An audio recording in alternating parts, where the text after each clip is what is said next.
بسم اللہ الرحمن الرحیم۔ السلام علیکم ورحمۃ اللہ وبرکاتہ۔ ناظرین، حضرت سلیمان علیہ السلام کو ایسی بے مثال حکومت اور سلطنت حاصل تھی کہ صرف ساری دنیا پر ہی نہیں بلکہ جنات اور طیور اور ہوا پر بھی ان کی حکومت تھی،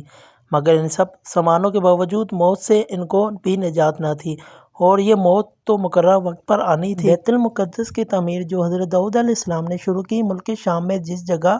حضرت موسیٰ علیہ السلام کا خیمہ گاڑا گیا تھا، ٹھیک اسی جگہ حضرت داؤد علیہ السلام نے بیت المقدس کی بنیاد رکھی، مگر عمارت پوری ہونے سے قبل ہی حضرت داؤد علیہ السلام کی وفات کا وقت آن پہنچا، اور آپ نے اپنے فرزند حضرت سلیمان علیہ السلام کو اس عمارت کی تکمیل کی وصیت فرمائی۔ چنانچہ حضرت سلیمان علیہ السلام نے جنوں کی جماعت کو اس کام پر لگایا اور عمارت کی تعمیر ہوتی رہی۔ جنات کی طبیعت میں سرکشی غالب تھی۔ حضرت سلیمان علیہ السلام کے خوف سے جنات کام کرتے تھے، ان کی وفات کا جنات کو علم ہو جائے تو فوراً کام چھوڑ بیٹھے اور تعمیر رہ جائے، یہاں تک کہ آپ کی وفات کا وقت بھی قریب آ گیا اور عمارت مکمل نہ ہو سکی تو آپ نے یہ دعا مانگی کہ الہی میری موت جنوں کی جماعت پر ظاہر نہ ہونے پائے، تاکہ وہ برابر عمارت کی تکمیل میں مصروف رہیں، اور ان سبوں کو علم غیب کا جو دعویٰ ہے وہ بھی باطل ٹھہر جائے۔ میں داخل ہو گئے اور اپنی عادت کے مطابق اپنی لاٹھی ٹیک کر عبادت میں کھڑے ہو گئے، اور اسی حالت میں آپ کی وفات ہوگی، مگر جن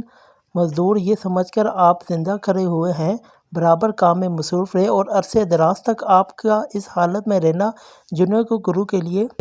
لیے کچھ باعث حیرت اس لیے نہیں ہوا کہ وہ بہرا دیکھ چکے تھے آپ ایک ماہ بلکہ کبھی کبھی دو ماہ برابر عبادت میں کھڑے رہا کرتے تھے، یہاں تک کہ بحکم الہی دماغ نے آپ کے عصا کو کھا لیا، اور عصا گر جانے سے آپ کا جسم مبارک زمین پر آ گیا، اور اس وقت جنوں کی جماعت اور تمام انسانوں کو پتہ چلا کہ آپ کی وفات ہو گئی ہے۔ قرآن مجید میں اللہ تعالیٰ نے اس واقعے کو ان لفظوں میں بیان فرمایا ہے کہ پھر جب ہم نے ان حضرت سلیمان پر موت کا حکم بھیجا تو جنوں کو ان کی موت دمک ہی جو ان کے عصا کو کھا رہی تھی۔ پھر جب حضرت سلیمان زمین پر آ گئے تو جنات کی حقیقت کھل گئی۔ اگر وہ غیب جانتے ہوتے تو وہ اس ذلت کے عذاب میں اتنی دیر تک نہ پڑے رہتے۔